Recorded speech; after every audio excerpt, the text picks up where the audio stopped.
Eh bien, bonjour à tous, c'est bienvenue dans cette petite vidéo où je vais essayer de vous expliquer mon petit système de tri de sauvegarde. Donc l'idée c'est que ce rectangle représente une sauvegarde qui a été faite à un instant T. Si jamais j'en rajoute une autre, on voit qu'il y en a deux. Donc là on garde les deux sauvegardes parce que oh là là c'est important, voilà. Du coup je peux en rajouter encore une, encore une. Et là on voit que les plus récentes sont à droite, hein, voilà, ça c'est ma convention, et à gauche, du coup c'est la plus ancienne qui sera tout le temps gardée. Voilà. Et puis bien sûr, là où les deux plus récentes seront évidemment gardées tout le temps aussi. Mais là il y en a une qui a sauté. Parce que du coup, elle est très ancienne, donc elle ne nous intéressera probablement pas. Si on l'a pas sauvegardée à la main, c'est que vraiment ça ne nous intéresse pas. Parce que ça, du coup, ce sont des sauvegardes automatiques, puisque dans mon logiciel Raspberry Pi DMX, là, que je suis en train de faire depuis une semaine, j'ai pas envie qu'il y ait qu'une seule sauvegarde, parce que si un jour ça foire, bah, il n'y a plus de sauvegarde du tout, c'est dommage. Et si la personne n'a pas eu l'idée de sauvegarder depuis, je sais pas moi, un quart d'heure, bah, elle a juste tout perdu. L'idée, c'est de mettre quand même un soutien automatique pour faire beaucoup de sauvegardes et que, en cas de problème, la personne puisse revenir de 2, 3, 4 sauvegardes pour retrouver un état qui lui convient. Et donc, si je rajoute 2 sauvegardes encore, bah là, on voit que j'ai les sauvegardes les plus récentes, mais bah, la plus ancienne, là, elle a encore sauté. Enfin, voilà. On a vraiment les 2 ou 3, imaginons que ce soit une sauvegarde par minute, on a vraiment les 3 dernières minutes qui sont là, la cinquième, la septième et celle de tout début. Donc, si jamais au bout de 4 minutes, on a fait une connerie, bah, c'est pas la dernière sauvegarde qui nous intéresse, ni les deux suivantes, c'est vraiment celle d'il y a 5 minutes qui nous intéresse. Donc là, on l'a. C'est pas mal, quoi.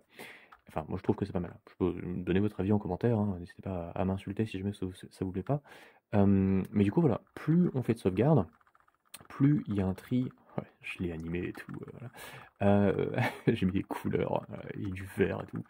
Et voilà. Donc là, c'est intéressant parce que du coup, j'ai les 3 dernières sauvegardes de disponibles, la cinquième, etc., etc. Quelques-unes donc d'il y a quelques minutes. Puis si je remonte un quart d'heure en arrière, bah, il y en a une de dispo. Si je remonte encore un peu plus, bah, il y en a encore une, mais ça prend pas de place en fait. Là l'équivalent de ça, c'est vraiment l'équivalent de ça en fait.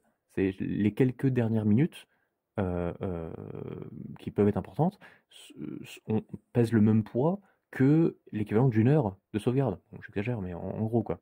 Bah, d'ailleurs, si jamais on veut des stats, voilà, là j'ai 17% de sauvegarde gardée et bah, le reste, hein, donc 60, je sais pas, 80, 80%, 83%, qui sont dégagés, un petit peu moins de 83%. Puisque bah, on n'en a pas besoin. Je veux dire, est-ce qu'on a vraiment besoin de cette sauvegarde-là spécifiquement, sachant qu'on en a une un peu plus ancienne, et si jamais il n'y a pas assez de données, on a une plus récente. Donc si vraiment il y a eu un problème ici, et que les plus récentes sont niquées, on s'en fout, parce que de toute façon celle-ci aurait été toute seule normalement, et puis de toute façon il fallait sauvegarder à la main, mon bon monsieur. Et du coup, cette sauvegarde-là, ben, on la charge, on fait les modifs pour arriver à cet état-là, et c'est bon, on a retrouvé notre état, quoi. Donc on n'a pas tout perdu, et on n'a pas non plus pris beaucoup de place dans le PC. Parce que là, bon, il y a je sais pas combien de sauvegardes en tout qui ont été générées. On en a 15 sur 85, normalement. Donc il y en a vraiment assez peu de garder. Du coup, je peux en rajouter encore quelques-unes, hein, je peux même en rajouter 10 en 10. On voit vraiment que voilà, on a quelques sauvegardes très récentes, mais voilà, plus on monte dans le temps, bah, moins il y en a, parce que voilà, est-ce qu'on a vraiment envie d'avoir une sauvegarde par minute pendant, je sais pas moi, 15 jours? Peut-être pas. Peut-être qu'au bout d'un moment, on a envie d'une par jour pendant 15 jours. Ensuite, depuis 4 jours, j'ai envie d'une toutes les heures. Et très récemment, là, pendant une heure, j'en veux une toutes les minutes ou une tous les quarts d'heure au moins, quoi. Bah là, on les a. Voilà. Et du coup, si j'en ajoute vraiment beaucoup, donc là, je peux aller de 100 en 100. D'ailleurs, j'ai même un onglet, hop, avec une simulation de. Voilà, bon, si j'en rajoute un, voilà, on voit que ça prend quand même un peu de temps à calculer, donc je vais éviter d'en rajouter d'autres. Mais voilà, les sauvegardes les plus récentes, bah, il y en a quand même pas mal. Si jamais on remonte dans le temps, il y en a de moins en moins. Et on voit que si on remonte beaucoup, beaucoup en arrière, ben, il y en a quand même. Alors, il n'y en a pas beaucoup non plus. Il y en a peut-être, je sais pas, je vais dire une par semaine, hein. Si on considère que un quart de l'écran, c'est une semaine, bah là, du coup, on a deux sauvegardes. Là, du coup, on en a deux encore. On en a deux. C'est pas mal. Alors que plus récemment, hein, le mois dernier, en une semaine, il y en avait quand même 8 sauvegardes. Donc, c'est à la fois récent et nombreux. Et puis, plus on remonte dans le temps, ben, moins il y en a, quoi. Donc, bah, si cette petite idée vous plaît, parce que j'ai pas encore fini l'algo, hein, je sais pas si je le partagerai parce qu'il est pas très propre, mais l'idée est là en tout cas, c'est une idée que j'ai en tête depuis peut-être 4 ans, j'ai eu la flamme de le coder depuis. Mais voilà, si cette idée vous plaît, bah voilà, ça fait une idée de plus, hein, si vous codez des choses et que vous voulez faire si vous êtes un peu perfectionniste dans le, dans le fait d'avoir beaucoup de données, mais des données utiles, bah voilà, n'hésitez pas à le dire. Et puis, bah, si vous aimez pas, bah, n'hésitez pas à vous faire à mettre un commentaire négatif. Donc sur ce, ben, je vous fais plein de bisous. Puis ben, je vous dis à plus pour des news sur le Raspberry Pi Pico DMX qui devient hyper intéressant. Là, j'ai fait tester l'interface à quelques personnes et j'ai eu des retours plutôt sympas. Enfin, on a fait ça en live hein, pour que j'explique comment fonctionne le logiciel et c'est juste trop bien. Les possibilités sont ouf. Voilà, quelqu'un de lambda qui veut juste un petit site web pour gérer ses deux trois spots DMX chez lui, plutôt que d'avoir un système bête automatique là qui tourne en boucle.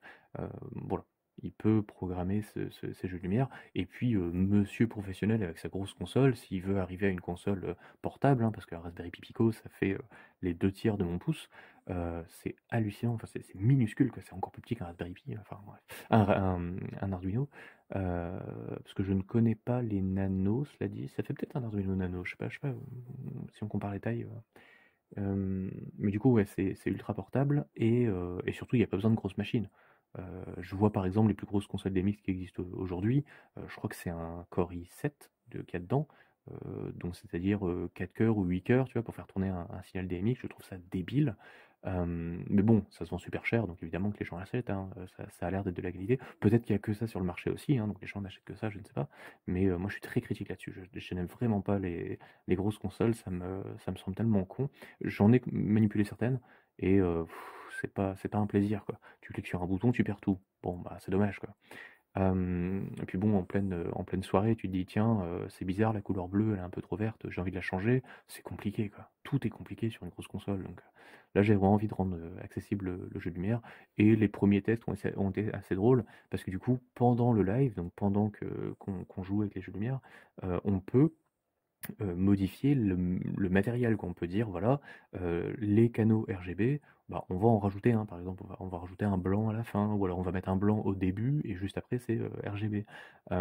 Et du coup, le jeu de lumière se modifie en live, donc la preview change directement. On peut modifier le nom du jeu de lumière, on peut modifier donc les canaux et leur type.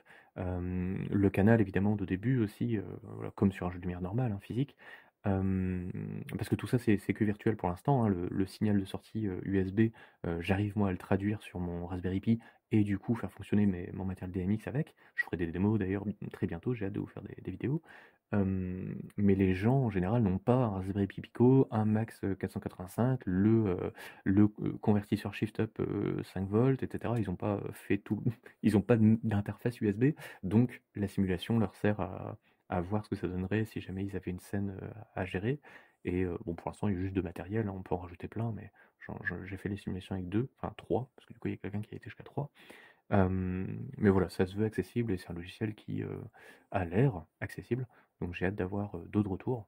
Et puis voilà. Donc bah, sur ce, j'ai hâte de vous montrer tout ça. Plein de bisous. Et puis bah, à plus tard.